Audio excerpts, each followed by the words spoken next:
ಸಭೆಯಲ್ಲಿ ಬಿಜೆಪಿಯವರು ತನ್ನ ಅಸ್ತಿತ್ವವನ್ನು ಕಳ್ಕೊಳ್ತಾ ಇದ್ದೀವಿ ಅಂಥೇಳಿ ಬಿಜೆಪಿಯವರು JDS ಅವ್ರಿಗೆ ಎಲ್ಲ ಸತ್ಯ ಗೊತ್ತಿದ್ರು ಕೂಡ ಇದೊಂದು ದೊಡ್ಡ ಡ್ರಾಮಾ ಮಾಡ್ತಾ ಇದ್ದಾರೆ. ಅವ್ರಿಗೆ ನಾವು ಹೇಳಿದ್ದೀವಿ, ನಿನ್ನೆನೂ ಹೇಳ್ದೋ, ನೀವು ಒಂದು ನೋಟಿಸ್ ಕೊಡಿ, ನಾಗೇಂದ್ರನ್ನ ಯಾಕೆ ತೆಗಿಬೇಕು, ನೀವು ಕನ್ವಿನ್ಸ್ ಮಾಡಿ ನಮಗೆ, ನಾವು ಉತ್ತರ ಕೊಡ್ತೀವಿ ನಾಗೇಂದ್ರ ಯಾಕೆ ಬಂದ ಅಂತೇಳಿ.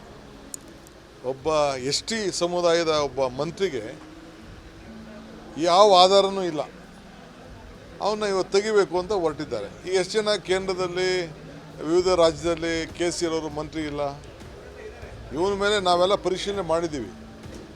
ED ಇವರು ಏನು ಸಲ್ಲಿಸಿದ್ದಾರೆ ಅಲ್ಲೂ ಕೂಡ ನೇರವಾಗಿ ಇವನ ಪಾತ್ರ ಏನು ಇದೆ ಅಂತ ಅಂದ್ಬಿಟ್ಟು ಎಲ್ಲೂ ಕೂಡ ಇಲ್ಲ. ಸೊ ನಮ್ಮ ಇನ್ವೆಸ್ಟಿಗೇಷನ್ ಆಗಿದೆ. ಈಗಾಗಲೇ ಹೆಚ್ಚು ಕಮ್ಮಿ 84 ಕೋಟಿಲಿ 79 ಕೋಟಿಯಷ್ಟು ಈಗಾಗಲೇ ರಿಕವರಿ ಮಾಡಿದ್ದಾರೆ. ಇವರ ಹತ್ರ ನಾಗೇಂದ್ರ ಹತ್ರ ಏನು ರಿಕವರಿ ಮಾಡಿಲ್ಲ, ಇವರು ಎಲ್ಲೂ ಇನ್ವಾಲ್ವ್ಮೆಂಟು ಇಲ್ಲ. ಸೊ ನಾವೆಲ್ಲ ನೋಡಿ 2 ವರ್ಷ ಅದನ್ನು ರಾಜೀನಾಮೆ ಕೊಟ್ಟು 2 ವರ್ಷ ಆಯಿತು. ಆತನಿಗೆ ಒಬ್ಬ ದಲಿತನಿಗೆ ನಾಯಕನಿಗೆ ಅನ್ಯಾಯ ಆಗಿದೆ ಅಂತೇಳಿ ನಾವು ಮತ್ತೆ ಅವನಿಗೆ ಅವಕಾಶವನ್ನು ನಾವು ಮಾಡಿಕೊಟ್ಟಿದ್ದೀವಿ.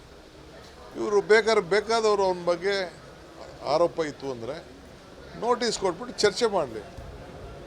ಬಾವಿಗೂ ಹೋಗ್ತಾ ಇಲ್ಲ, ಎಲ್ಲ ಕೂತ್ಕೊಂಡು ಗಲಾಟೆ ಮಾಡ್ತಾಯಿದ್ದಾರೆ. ಕೇಳಿದ್ರೆ ನೀವು ಅಲ್ಲಿ ಡೆಲ್ಲಿಲಿ ಮಾಡಿದ್ರಿ, ಅವ್ರು ಮಾಡಿದ್ರಿ ಅಂಥೇಳಿ ಕೆಲವೊಬ್ಬರು ಮಾಡ್ತಾಯಿದ್ದಾರೆ. ಸೊ ನಾವು ಅದಕ್ಕೆ ನಮಗೆ ಆದಂಥ ನಾವು ತಾಳ್ಮೆಯಿಂದ ನಾವು ಇದನ್ನು ನೋಡ್ತಾ ಇದ್ದೀವಿ. ಸೊ ಇವ್ರದ್ದು ಏನೋ ಒಂದು ಅಸ್ತಿತ್ವ ಉಳಿಸ್ಕೊಳ್ಬೇಕು ಅಂತೇಳಿ ಈ ರೀತಿ ಅವರು ಪ್ರತಿಭಟನೆ ಮಾಡ್ತಾಯಿದ್ದಾರೆ, ಹೋರಾಟ ಮಾಡ್ತಾಯಿದ್ದಾರೆ. ಇಲ್ಲಿ ಅವ್ರು ಏನು ಬೇಕಾದ್ರೂ ಮಾಡಲಿ, ಬಟ್ ಅದು ಅವ್ರು ಮಾಡ್ತಾ ಇರೋದು ಅವ್ರಿಗೆ ಅದ್ರ ವೀಕ್ನೆಸ್ಸು ಗೊತ್ತಿದೆ. ಸೊ ವಾಪಸ್ ಹೆಂಗೆ ಅಂದ್ಬಿಟ್ಟು ನಮಗೆ ಮೇಲೆ ಡೆಲ್ಲಿಯಿಂದ ಬಂದುಬಿಟ್ಟಿದೆ, ನಮಗೆ ಮೇಲೆ ಹೇಳ್ಬಿಟ್ಟವ್ರೆ, ನಮಗೆ ನಡೆಯೋಕ್ಕೆ ಬಿಡಬೇಡಿ ಅಂತ ಹೇಳ್ಬಿಟ್ಟವ್ರೆ, ನಮ್ಮ ಪಾರ್ಲಿಮೆಂಟ್ ನಡೆಯೋಕ್ಕೆ ಬಿಡಲಿಲ್ಲ, ಅದಕ್ಕೆ ನೀವು ನಡೆಯೋಕ್ಕೆ ಬಿಡಬೇಡಿ ಅಂತ ಹೇಳಿದ್ದಾರೆ ಅಂತ ಮಾಡ್ತಾರೆ. ಇಷ್ಟು ಕುಮಾರಸ್ವಾಮಿ ಈಗ ಸವಾಲು ಕರೀತಾರಲ್ಲ, ನಾನು ಸವಾಲು ಕರೆದಾಗ ಯಾಕೆ ಮಾಡಲಿಲ್ಲ? ನಾನು ಹೇಳಿದೆ, ನಡೆಯೋಣ ಚರ್ಚೆ ಮಾಡೋಣ ಅಂತ ಕರೆದಿದ್ದೆನಲ್ಲ, ನಾನು ಚರ್ಚೆ ಮಾಡೋಣ ನಡೆಯಪ್ಪ ಅಂತ ಕರೆದಿದ್ದನಲ್ಲ, ಯಾಕೆ ಬರಲಿಲ್ಲ ಆಗ?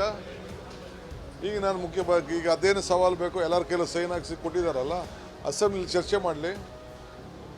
ಆ ಜನನೆಲ್ಲ ಕಂಪ್ಲೀಟ್ ಮುಗಿಸ್ಬಿಟ್ಟು ರೆಡ್ ಝೋನ್ಗಿಟ್ಟು ಅಕ್ವಿಷನ್ ಮಾಡಿ ನೋಟಿಸ್ ಮಾಡಿ ಎಲ್ಲ ಮಾಡಿಬಿಟ್ಟು ಈಗ ಸುಮ್ಮನೆ ಅದಕ್ಕೇನೋ ಡ್ರಾಮಾ ಮಾಡೋಕ್ಕೆ ಕೊಟ್ಟಿದ್ದಾರೆ. ಎಲ್ಲಿ ಅದಕ್ಕೆ ಉತ್ತರ ಕೊಡಿ. ರಿಯಲ್ ಎಸ್ಟೇಟ್ ದಂಧೆ ಶುರು ಮಾಡಿದ್ರು ಯಾರು? ಅದು ಕುಮಾರಸ್ವಾಮಿ ಪಿತಾಮಹ. ರಿಯಲ್ ಎಸ್ಟೇಟ್ ದಂಧೆ, ಸರ್ಕಾರ ರಿಯಲ್ ಎಸ್ಟೇಟ್ ದಂಧೆ ಮಾಡ್ತಾರ?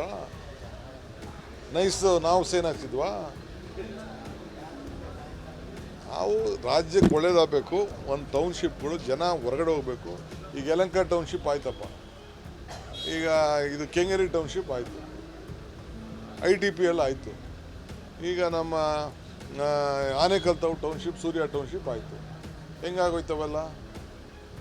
ಯಾರ್ದೋ ಜಮೀನು ಈಗ ಬಿಡ್ದಿವ್ರು ಮಾಡಲಿಲ್ವ? ಇವರು ಬಿಡ್ದಿ ಟೌನ್ಶಿಪ್, ಬಿಡ್ದಿದ್ದು ಇಂಡಸ್ಟ್ರಿಯಲ್ ಟೌನ್ ಮಾಡಲಿಲ್ವಾ? ಆರೋಳಿ ಇದನ್ನು ಇಂಡಸ್ಟ್ರಿಯಲ್ ಟೌನ್ಶಿಪ್ ಮಾಡಲಿಲ್ವ? ಇವರು ಜನಕ್ಕೆ ಅನುಕೂಲ ಆಗಬೇಕು, ಉದ್ಯೋಗ ಸಿಗಬೇಕು. ಆ ಜನ ಅಭಿವೃದ್ಧಿ ಆಗೋದು ಅವ್ರಿಗೆ ಇಷ್ಟ ಇಲ್ಲ.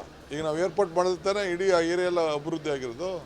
ಸೊ ರಾಮನಗರದವರು ಅಭಿವೃದ್ಧಿ ಆಗಬಾರ್ದು, ಕನಕಪುರದವ್ರು ಅಭಿವೃದ್ಧಿ ಆಗಬಾರ್ದು, ಚನ್ನಪಟ್ಟಣದವ್ರು ಅಭಿವೃದ್ಧಿ ಆಗಬಾರ್ದು, ಮಾಗಡಿಯವ್ರು ಅಭಿವೃದ್ಧಿ ಆಗಬಾರ್ದು. ಇವ್ರ ಮನೆಯಲ್ಲಿ ಉದ್ಯೋಗಕ್ಕೆ ಇರಬೇಕು ಎಲ್ಲರೂ. ಯಾರು?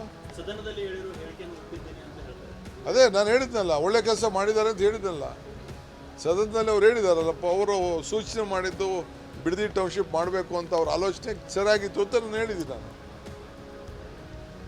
ಸತ್ಯನೇ ಹೇಳಿದ್ದೀನಿ. ನಾನು ದೆಹಲಿಗೆ ನಾಳೆ ಹೋಗ್ತಾ ಇದ್ದೀನಿ, ಬೆಳಗ್ಗೆ